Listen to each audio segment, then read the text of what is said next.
Hi everybody, this is lecture 2, the second lecture video for lecture on Tuesday 18th of January 2022. This lecture is for topic 11.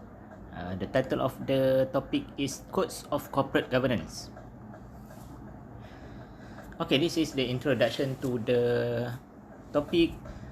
Corporate governance codes or codes of corporate governance are a form of soft regulation or so-called soft law. They comprise a set of voluntary best governance practices and do not have the force of law. Okay, remember this. This is the first point. Code of corporate governance are recommendation.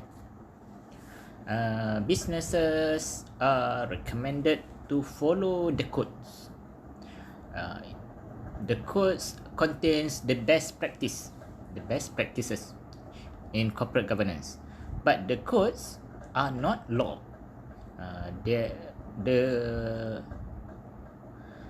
If businesses do not follow the codes, there are no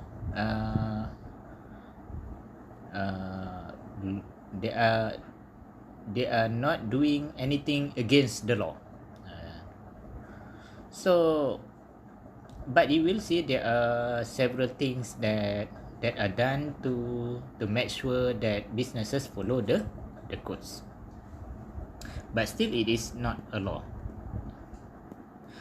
Okay, and then second point, corporate governance codes encourage companies to implement stronger corporate governance structures and release more information in a timelier manner to market participants. So basically, corporate governance codes encourage businesses or companies to do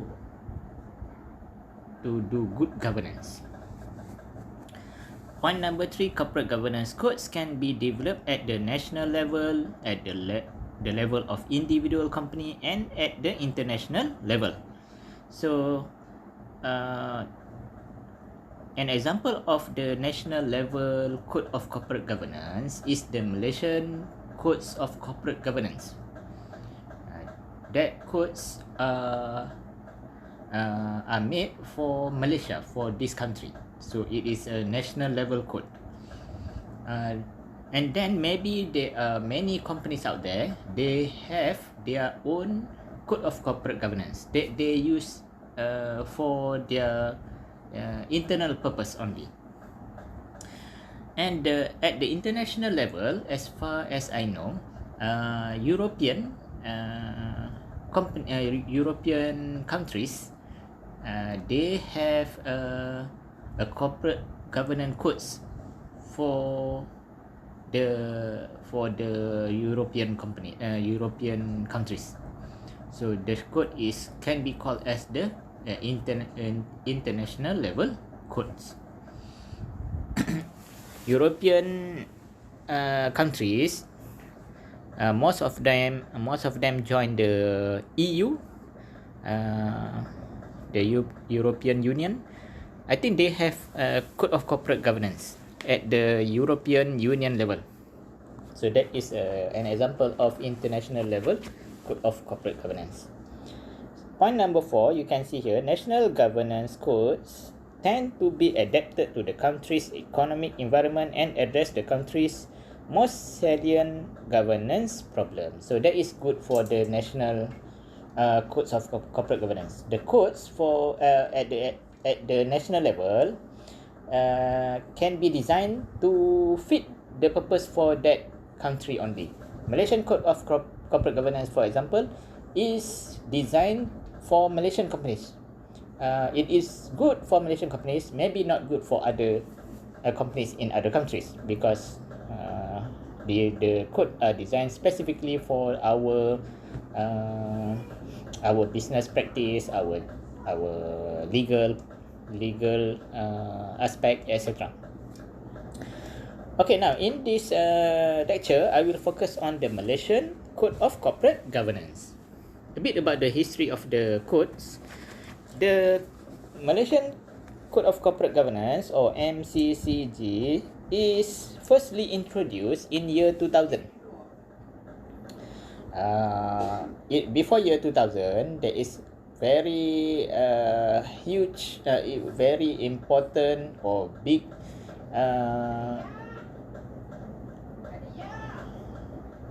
event or something. There is something in 1997. Malaysia is having a big economic problem. If you read about the economy, in 1997, Malaysia has economic downturn because of the depreciation of the ringgit at that time. Before 1997, $1 equal to 2 ringgit and 50 cent. But something happened in 1997. The Malaysian ringgit has been attacked by the what they call as attacked by the international what international investor. They attack our currency.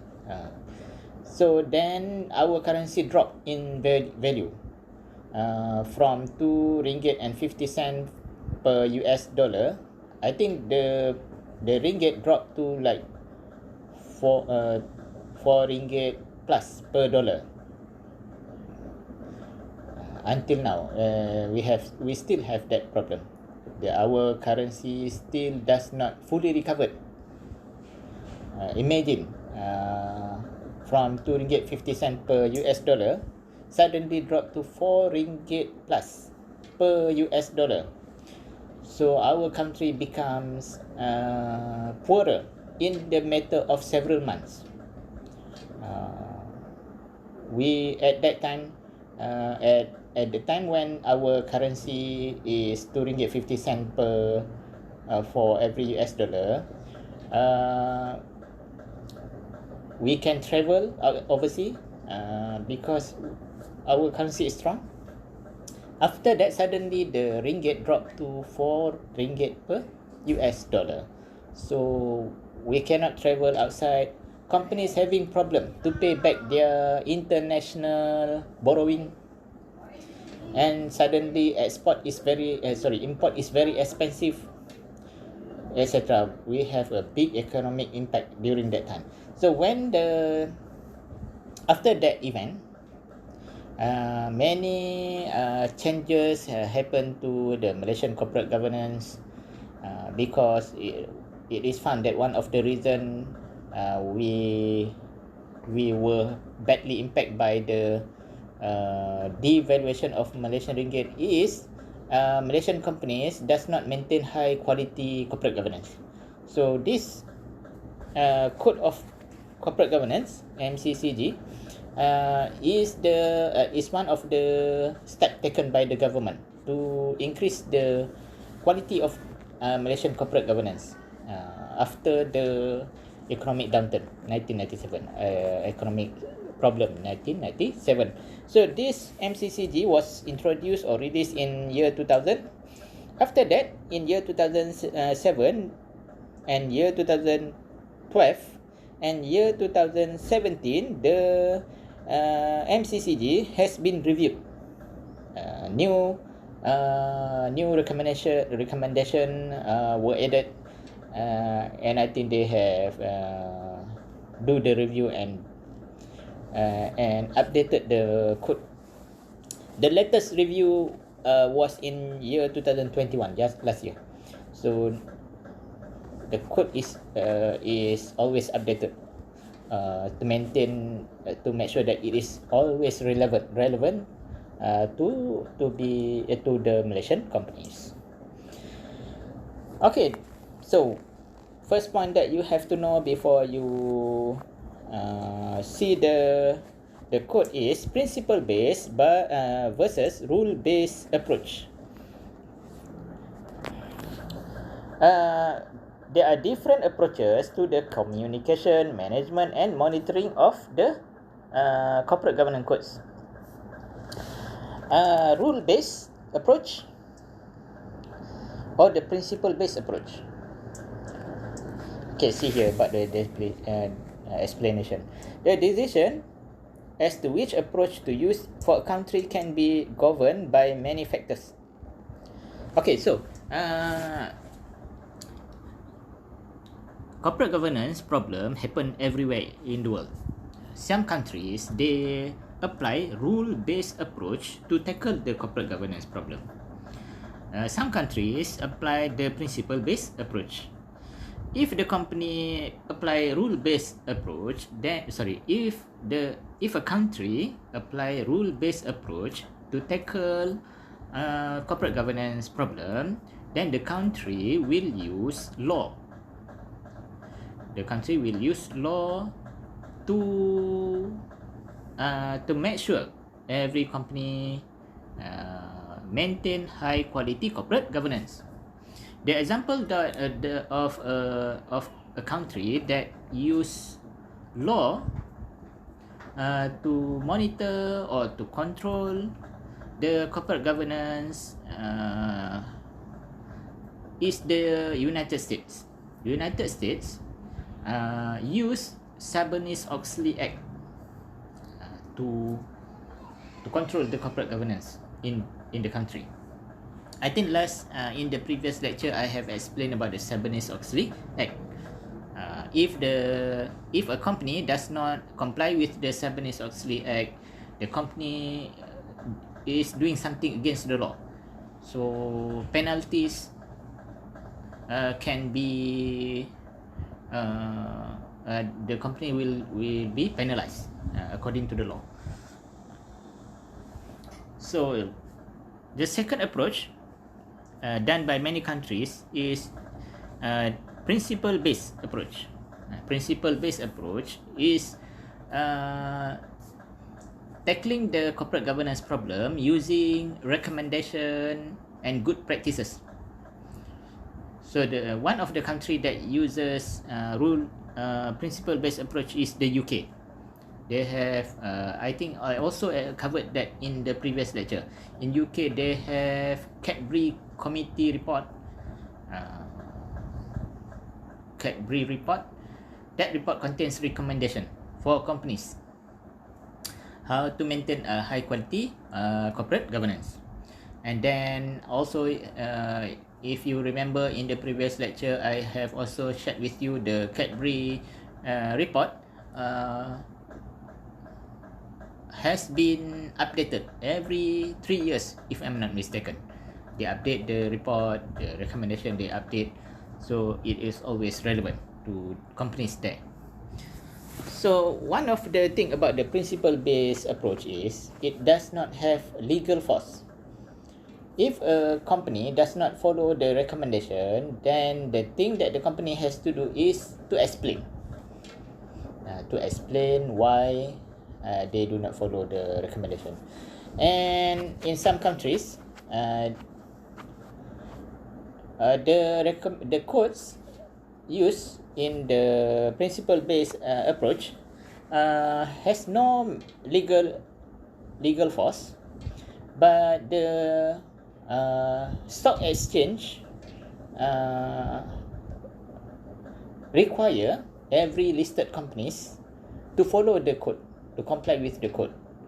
So if a company does not follow the code of the corporate governance, there is no legal implication, but the company, if the company does not follow or comply with the code, cannot be listed in the stock exchange. So that is a big problem for a company if it cannot be listed or in a stock exchange. So many companies, even though there are no legal force for the corporate governance code, they have to follow the code because otherwise they cannot be listed in the stocks exchange. The decision, see the next point here in this slide, the decision as to which approach to use for a country can be governed by many factors. So when a country want to decide whether to use rule-based approach or principle-based approach, there are several factors that the country has to consider.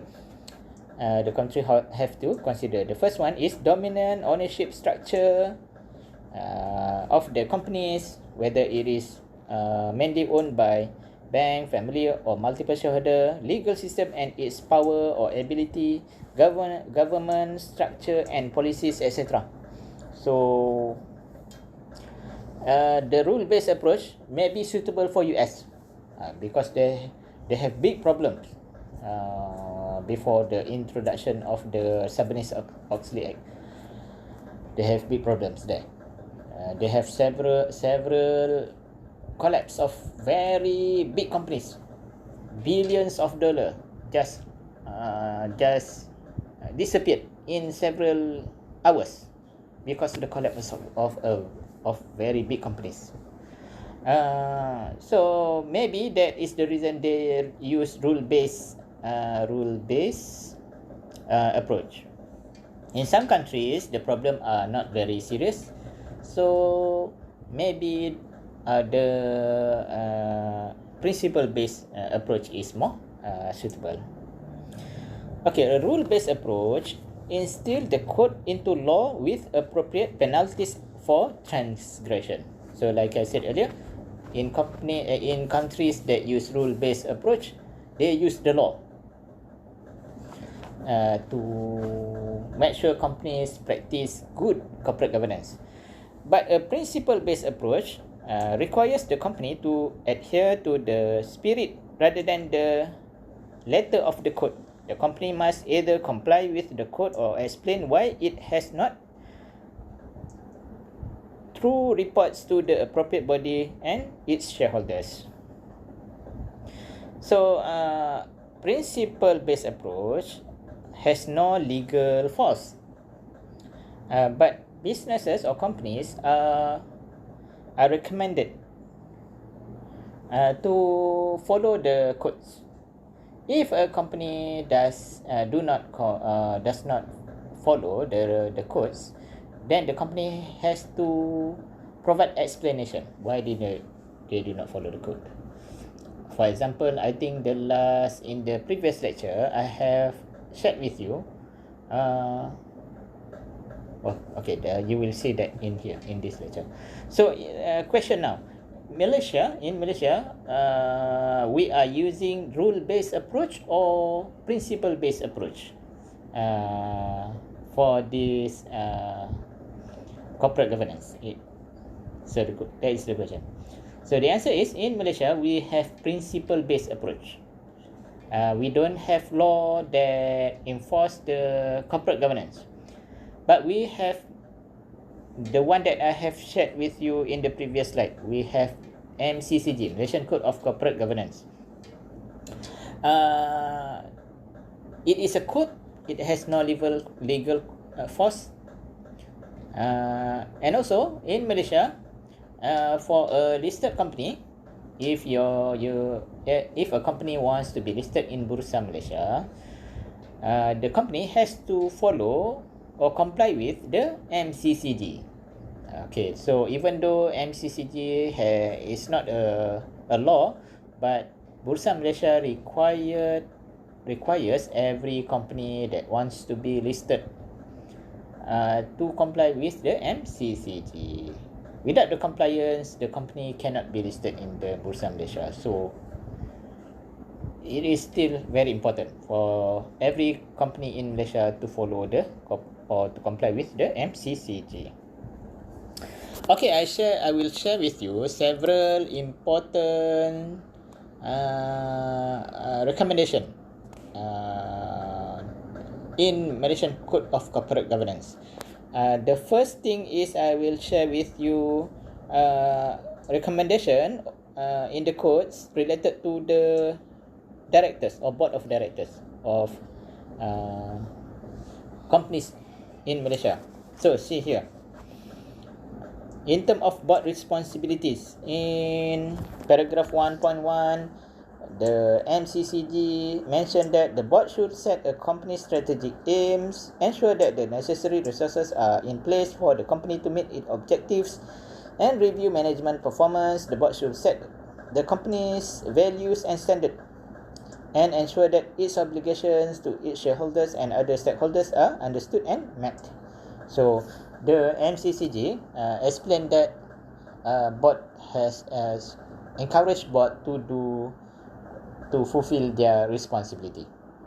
Their main responsibility is to set the company's strategic objective or aims, and make sure all the resources are sufficient to achieve the objective, etc. So in paragraph 1.2, it is said that it is recommended that a chairman of the board who is responsible for instilling good corporate governance practices, leadership and effectiveness of the board is appointed. So the code says every board of director has to have a chairman. Paragraph 1.3, the position of chairman and chief executive officer are held by different individuals. Okay, this is one important thing. Many years ago, it is common for Malaysian companies to have chairman of the board of director is also the chief executive officer of a business. I think this is because many Malaysian big companies are family-owned company. So when the company is a family-owned company, it means that the company is owned by the family members, owned by the father, the mother, and the son and daughters. So when the company is mainly owned by a family, the thing that can happen is the head of the family will become the chairman of the board of directors, and he or she also will want to maintain his position as the CEO of the company. When this thing happen, when the same person hold the chairman of board of director and CEO position, this person has too much power. So when a person has too much power, nobody can want to check his activities. So sometimes if he or she does something wrong or mistake or fraud, very difficult to control. So that's the problem. So that's why this MCCG recommended the chairman and chief executive officer has to be held by different person. One person can check another person. Okay, if somebody is the CEO and somebody else is the chairman of the board, so if the CEO do something wrong, the chairman always can aware about the wrongdoings. If the chairman do something wrong, then maybe the CEO aware and has power to do something to correct the situation. Okay, paragraph 1.4, the chairman of the board should not be a member of the audit committee, nomination committee, or remuneration committee. These three committees are very important. They have their own responsibility and rules in the corporate governance. So they have to be chaired by other person, not the chairman of the board of director. 1.5, the board is supported by a suitably qualified and competent company secretary to provide sound governance advice, ensure adherence to rules and procedures, and advocate adoption of corporate governance best practices. Directors receive meeting materials which are complete and accurate within a reasonable period to the meeting. Upon conclusion of the meeting, the minutes are circulated in a timely manner. So every board of director in Malaysia supposed to be supported by a company secretary. A company secretary is I think is a professional. It is not like your board secretary. No, it is a position, a very important position. It is a professional. If you have time, you check in the book or internet. what is the company secretary? They have very important role in maintaining to make sure that everything is okay in a company. They can suggest, they can check what are the regulation that the company has to comply with, etc. They maintain documents, important documents related to the company, etc. So company secretary is a very important party in the corporate governance. Paragraph 1.6, directors. Okay, this is about the about the meeting of the director. Okay, and then see here, paragraph 5.1, the nomination committee should ensure that the composition of the board is refreshed periodically, review the tenure of each director. Annual re-election of a director should be contingent on satisfactory evaluation of the director's performance and contribution to the board. So it says here, the Malaysian Board of Directors should form the nomination committee. This committee is responsible for the nomination of the directors. So it is not only one person, chairman of the board can appoint anybody. The appointment of directors should be handled by the nomination committee, not only by one powerful person. No, not like that. Paragraph 5.2, at least half of the board comprises independent directors. For large companies, the board comprises a majority independent directors. Okay, independent directors are very important. Remember, I have told you the board of directors contains mostly major shareholders, but that is the general idea only. In some companies, in the board of directors, the directors, there are directors who are not even own any shares in the company. These directors are called independent directors. Now, independent directors are seen as very important in corporate governance, because independent directors, they do not have shares in the company, and also they are not working full time in the company. So they are independent, like the name that they are called, independent directors. When they are independent, they always can do check and balance, do monitoring, give suggestion and recommendation without any interest in the business, because they do not have shares in the business or company, and also they are not working full time in the company. So independent directors are very important. That's why in this code, the independent directors, half of the board of directors comprises independent directors. For large companies, the board comprises a majority of independent directors. Okay, paragraph 5.3, the tenure of an independent director does not exceed the term limit of 9 years. If the person or the director has reached 9 years of appointment as independent directors, the director may continue to serve the board as a non-independent director. If the board intends to retain an independent director beyond 9 years, it should provide justification and seek annual shareholders' approval. See, the independent directors are very important. Okay, now this is the MCCG recommendation related to directors' remuneration.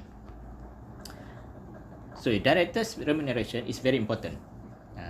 So if you see in the news, you will know that most directors are paid very high salary. salary and allowances and bonus, etc. They enjoy very high paid or payment from the company. So there are issues or problem that in some businesses, in some companies, the companies are making loss, but still pay very high salary, bonus, etc. to the directors. So that's why I think in the MCCG there are recommendation related to directors' remuneration. See the first point, the proper remuneration package or structure is important in promoting business stability and growth.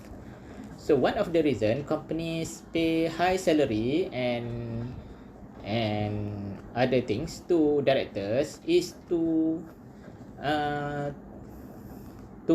keep the directors from leaving the company.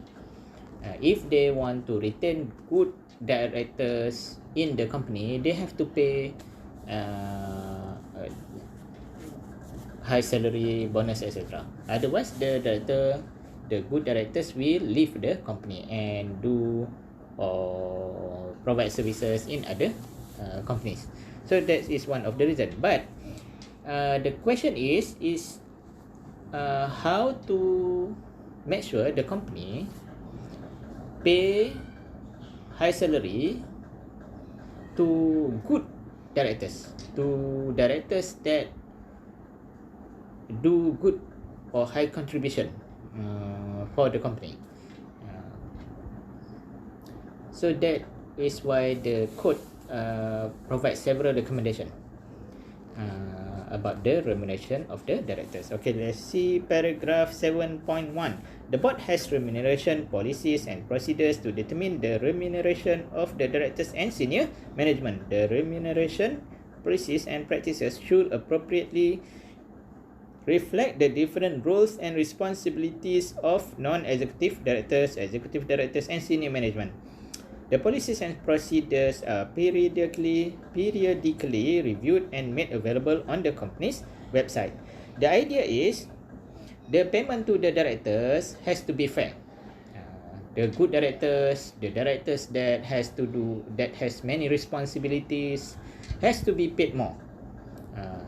Other directors that does not perform well or have less responsibilities should be paid less.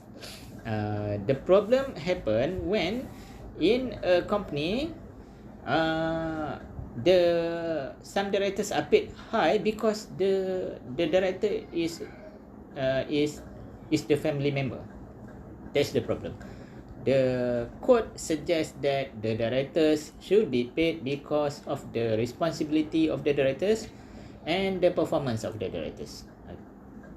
Okay, paragraph 7.2. The board has a remuneration committee to implement its remuneration policies and procedures, including reviewing the matters relating to remuneration board and senior management. So this second paragraph 7.2, this paragraph 7.2 recommend that every company, Malaysian company, has a remuneration committee. The remuneration of the directors should not be decided by the chairman of the board or the CEO. No.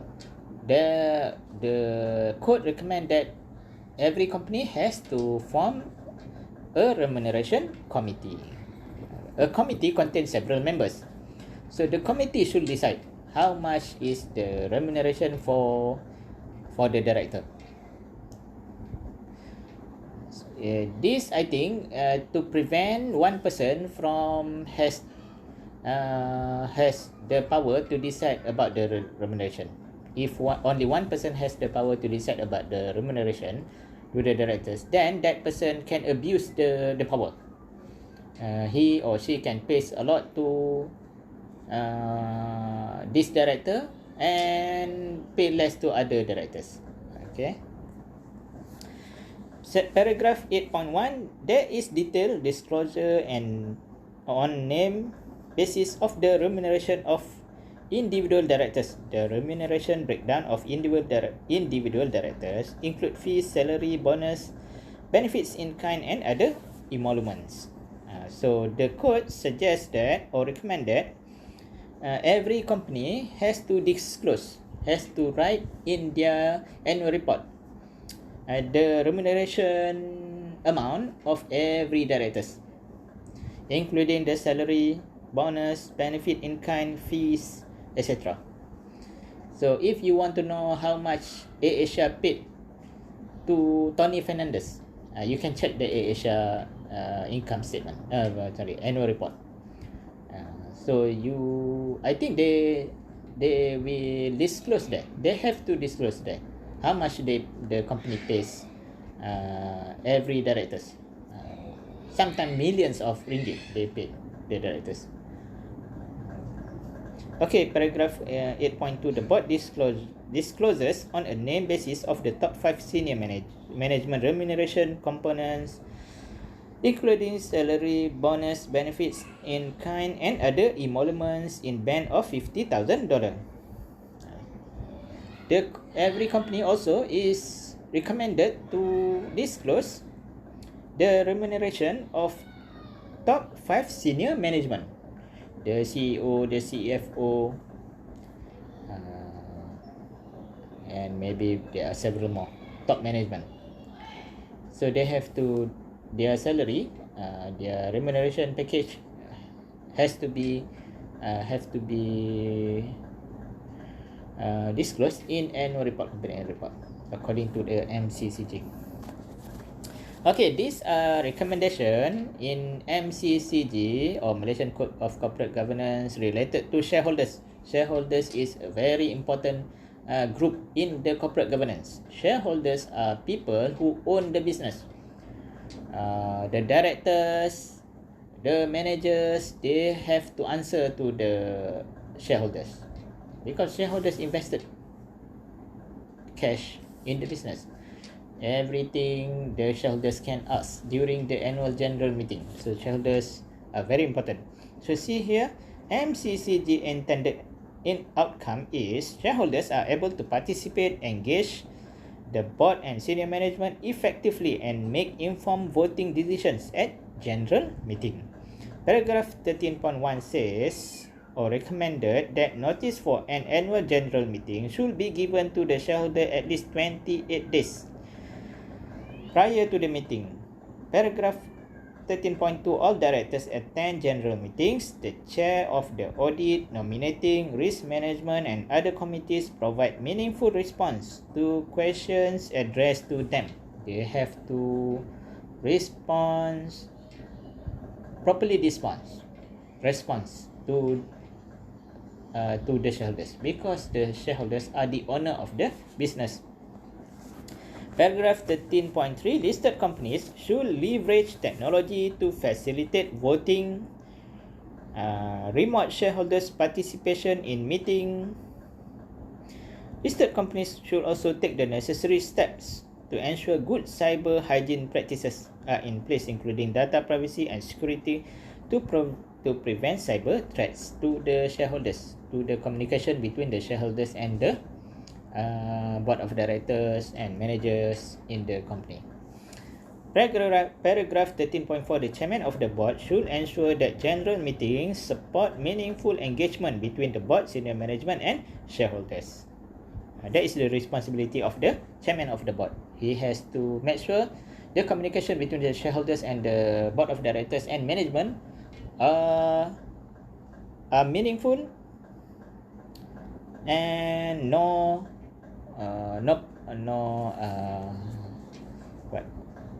the engagement should be interactive. Shareholders also should be provided with sufficient opportunity to pose questions during the meeting, and all questions should receive a meaningful response. Paragraph 13.5. The board must ensure that the conduct of a virtual general meeting support meaningful engagement between the board, senior management, and shareholders. Questions posed by the shareholders should be made visible to all meeting participants during the meeting itself. 13.6. Minutes of the general meeting should be circulated to shareholders no later than 30 business days after the general meeting. Okay, now this is number 5. Recommendation in MCCG related to accountability and audit. Okay, the intended outcome. What the MCCG wants is there is an effective and independent audit committee. The board is able to objectively review the audit committee's findings and recommendations. The company's financial statement is a reliable source of information. Audit committee is very important. It is a committee in the board of directors. The committee is chaired by one person. I think the committee is chaired by the independent directors. The audit committee, the audit committee responsibility is related to auditing and internal control of the business. As far as I know, the audit committee has handle the appointment of the external auditor and monitor the process of financial statement preparation, etc. So very important, audit committee. See paragraph 9.1, the chairman of the audit committee is not the chairman of the board. Paragraph 9.2, the audit committee has a policy that requires a former partner of the external audit firm of the listed company to observe a cooling off period at least 3 years before being appointed as a member of the audit committee. Sometimes there are companies out there that they appoint former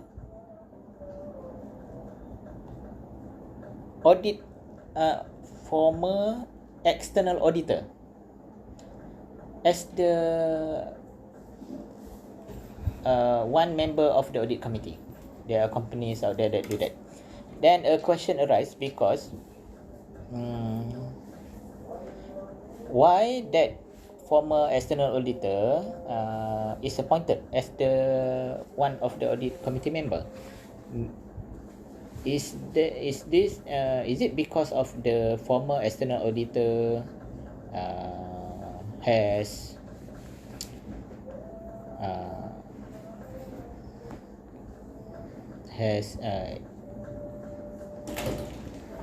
compromised his or her independence during his or her tenure as the auditor? That's the problem. That's why I think this recommendation has been put in the MCCG. It is recommended that former external auditor cannot be appointed as an audit committee member. Only can be appointed after 3 years.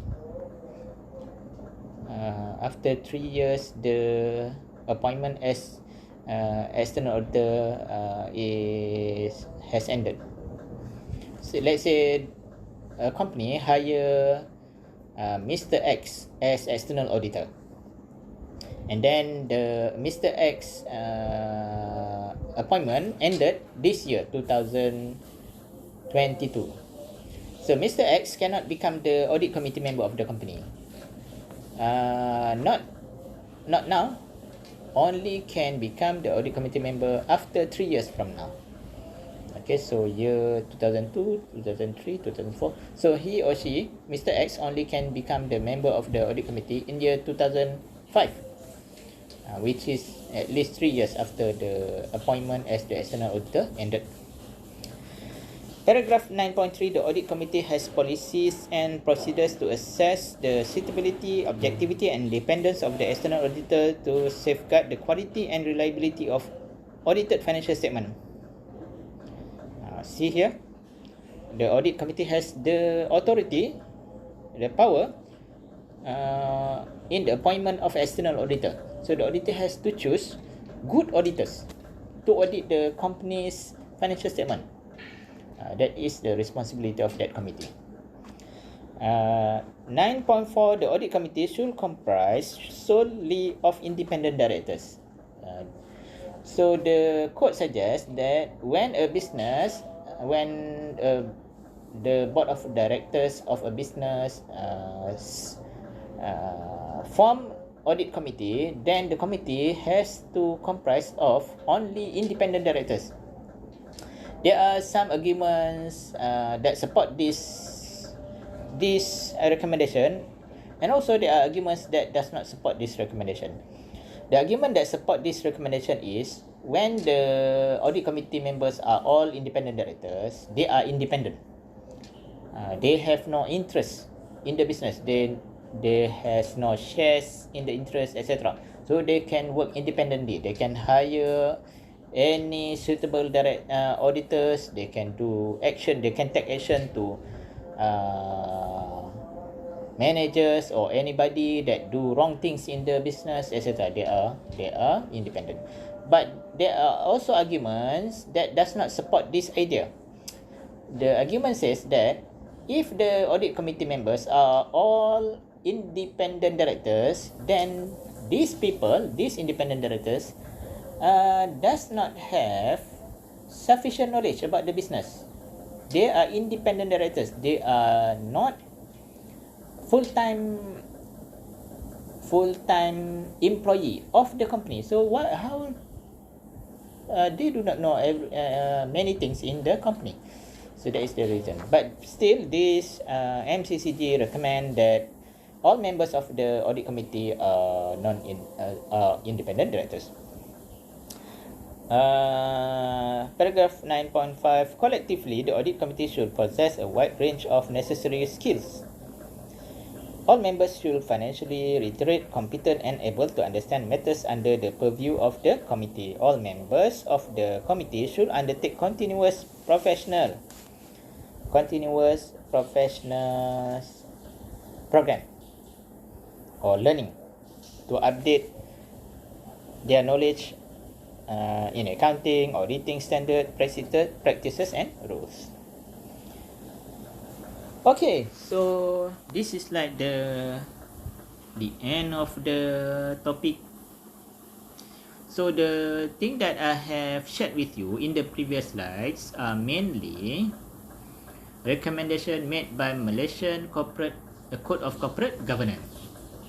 Okay, so there are many more recommendations, but I select the recommendation that I think has the highest impact on the corporate governance, also important to maintain high quality governance. If you want to know more about the MCCG, you can download the document in I think Securities Commission website or something. Or there is another one, Malaysian Institute of Corporate Governance website, I think. So that is MCCG is for Malaysia, for Malaysian companies. You have to know that and to aware that other countries also have their own code of corporate governance. So this is the thing that I want to share with you in this slide. Corporate governance codes in other countries. Okay, see point number 1. Countries with a common law or English-based legal system were first countries that issue governance codes. That is the US, first.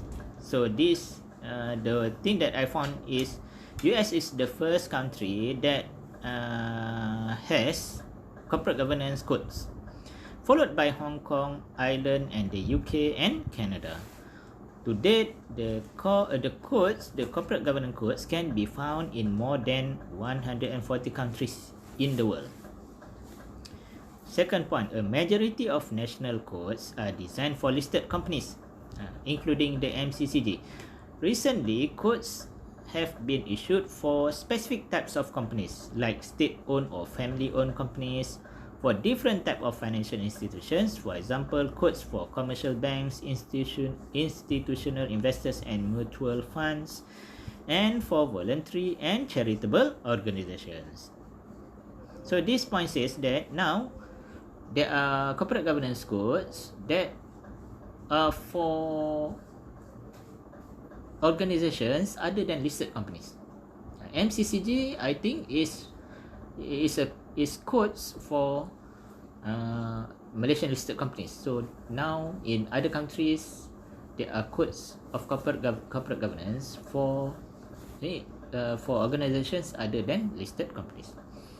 Point number 3, in many countries including Hong Kong, Indonesia, Malaysia and Philippines, Singapore, South Korea, Taiwan and Thailand, voluntary national codes had both direct and indirect effect on companies' disclosure improvements.